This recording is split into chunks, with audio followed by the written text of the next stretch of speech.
Hello,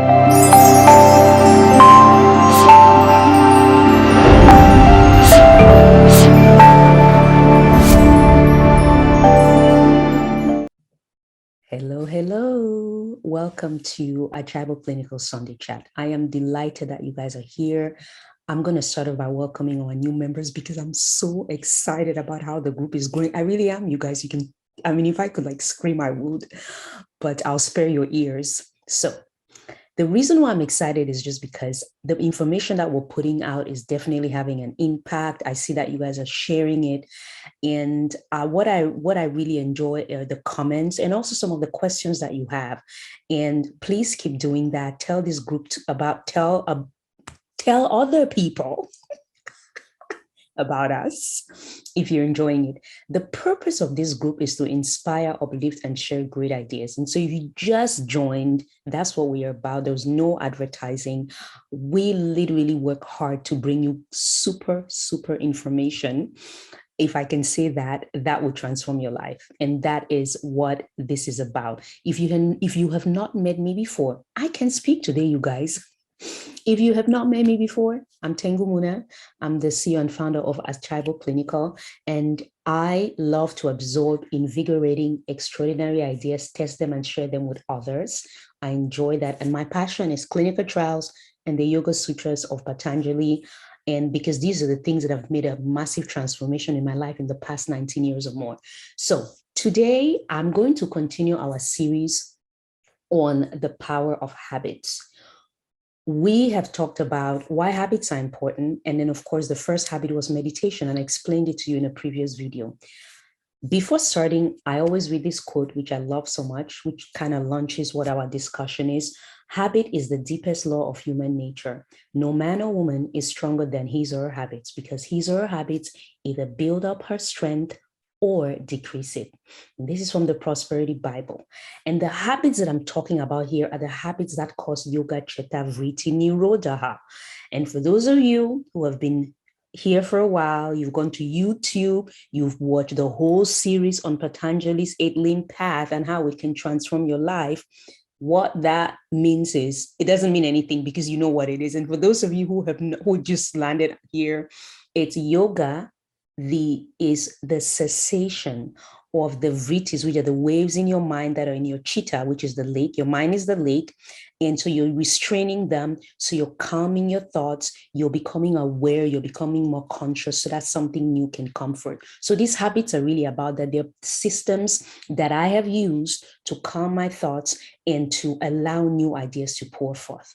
So we're talking about journaling today. And I remember when I was growing up, if somebody said journaling, I think, oh yeah, that's like I take a piece of paper at the end of my day and I say, oh, in the morning for breakfast, I had puff puff and beans.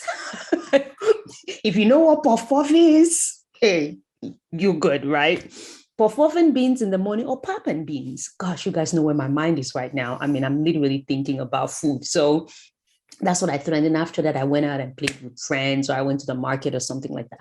But the type of journaling that I'm talking about here is one that is a little bit different. There are many ways to journal, and there are many times of the day that you can journal. I'm going to speak from my own experience. I find journaling in the morning more inspirational, more directed for me. So after my meditation, then I go into journaling. Journaling can be just flowy. What that means is that I basically just write what ideas come into my mind. And it could be ideas that have popped into my mind from when I just got done with my silent meditation. And so it's just a flow. It's not structured. I'm just writing down things that are coming, right?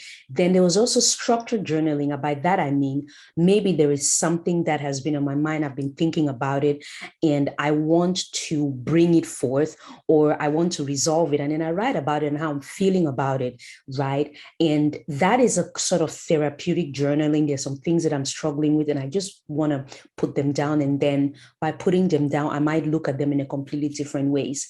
And then journaling can also just be for inspiration. Maybe you write affirmations, maybe you read something in your favorite inspirational book. Mine is the Yoga Sutras of Patanjali. Yours might be the Quran, the Bible, whatever it is, or some inspiring author who just causes so much joy when you study them. You can write about them. And then also, Journaling has no fixed formula, by the way, you guys. There's no, it's not like, oh, wow, I'm going to get up today. I never know what I'm going to write about. But what I do know is that what will flow is the way that expands creativity for me. And so that said, the last type of journaling that I do is I project my day. So when I'm done just writing, and sometimes I journal about something I've read. I read the Yoga Sutras every day, and I always have comments about what I've read and what it means to me and how I can apply it to my life. Then you project your day. I love that is the last thing that I do. To repeat that, I write down things that I'm grateful for, but then I project my day as I would like it to be. So I write about how it's a wonderful day. The videos that I'm recording are making an impact in people's lives. People enjoy it, and they're using it to just be more and do more on this planet. The clients that I work with, they're having success, whatever it is, my workout is going to be amazing today and that type of thing. So I'm basically priming my emotions and my mind, right, for success that day. Whatever my definition of success is for that day, because every day it's different. There might be days when you have such a big challenge and you just write about how you've overcome the challenge or that you've accepted the challenge, because sometimes accepting challenges cause us to overcome them. And so those are some types. Now, the purpose of journaling, I told you guys today I can speak. Like, biting my words. Maybe I'm just hungry. I think I have to eat something. I've had a long fasting session. I do fast daily, as you guys know. And so I think maybe my hours of fasting are more than expected this weekend. So expanding creativity. That's what kept coming to me when I was preparing for this talk, because I think for me that has been a big thing with journaling, is that journaling is a transferring of energy, right? And by doing that, you're using more of your senses, okay? So when I journal, I am bringing a thought using my fingers, and I'm writing it or typing it or whatever I'm doing. And think about that, there's a sensation of touch, right? So basically all your senses are involved. You're seeing it, you're feeling it, right? You're hearing, because in a sense, I mean, your thoughts, you're hearing them. Doesn't matter whether they are internal or external, right? You're actually hearing them. And then in some cases, when we're writing about things, you're writing about good food, you can literally taste it. So it's a transferring of energy. And when you transfer that type of energy, it becomes something that is tangible. So it's one of also the quickest way to manifest things. And I challenge you to do this. Think about something that you want and start journaling about it, how it's wonderful, how you feel. And it's going to seriously, you'll start seeing some shifts towards that direction. So that's what I was thinking. So by transferring that, I'm expanding my creativity, right? I am allowing myself to entertain new ways of being, new ways of seeing the world. And the other thing that I like about it is that it's a decluttering. So sometimes we have so many things going on in our minds and it can drive us nuts. But when you channel it and you write it down, then you're removing it from your mind, right? Because then those thoughts are now on paper and you've given room for other things to come through. And I'll give you an example. Sometimes I get up in the morning, I have a big task that I have to do, and then I have to figure out how to execute the task. And before I know it, my mind is going and I'm doing it. The minute I write it, the minute I document it, I just forget about it because it just goes straight into that paper or my Evernote, where I document a lot of things and I plan my days and weeks and months in there. And that goes, so you are transferring energy. The other thing that is great about it is that you become aware of your thoughts, particularly when you're flowing, when you're journaling in a flow way. And flow for me, sometimes I draw things, sometimes I write a poem that comes through, but then you're aware of your thoughts, right? Because you when you're flowing, you can write negative things too. You can be struggling. There be some people that you don't care for and you start writing about them. It's a way of becoming aware of the thought patterns that you're having, right? And I talked about decluttering. And then of course, like I said, you can document your day. I mean, I say, why document the day when you can live it? So, right? I mean, I'm sitting on the beach. Wow, there's a sunset, or I take a picture of it, or I write about it. You're already experiencing it. This exercise is really a means of allowing your thoughts and all the ideas that are percolating in your mind to come forth, right? And that way you can have that somewhere that is tangible. And by doing that, you declutter your mind. Yoga Chitta Vritti Nirodha, right? You're calming down those waves so that new things can come. So those are my thoughts about journaling. There's so much more that I could share. It's completely transformed my life. I've been journaling for years. I have just suitcases and boxes of journals. And I also have seen the progression in my life as a result of journaling. So again, like I mentioned when I talked about meditation, what are we doing? We are calibrating our lives, right? We're making sure that we're accessing higher versions of who we are.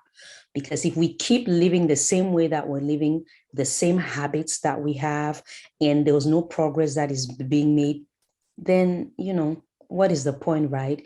We're here to be aware of who we are, to tap into the higher selves that we really are, right? We're not here to be low vibrational beings living a low vibrational life from birth to death. That's not what we're here for. We're here to constantly be aware of where our thoughts are, where our emotions are.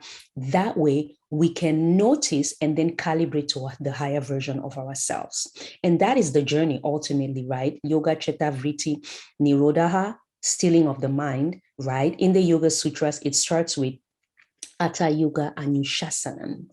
And now we present the further teachings of the disconnecting of our physical self, right, from the soul. So what has happened to us is that we think that we are the physical self, but we are actually a bigger being, that has a soul, a big soul, right? And the body is just one dimension through which this soul works. So when you have all these habits, you're allowing yourself to tap more into that. Okay. And now comes the further teachings of myself. And now I give myself permission to adopt habits that cause me to further my evolution on planet Earth and rise up to a higher level. Hope that makes sense. Thank you guys. Again, we have a YouTube channel. You can go there. We have wonderful playlists for you. You can watch a whole series. If you want to watch clinical trials, you go watch the talks. And if you're loving these talks that I'm giving, all the Sunday chats are on there as well. And I thank you guys. I always end by saying we're all in this together. We're all figuring this out together. Nobody has the answer. And if somebody tells you that they have the answer, run.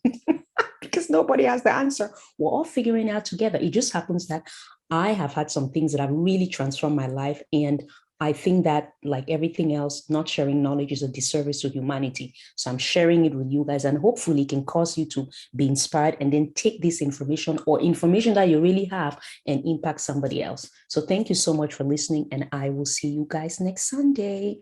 Bye-bye.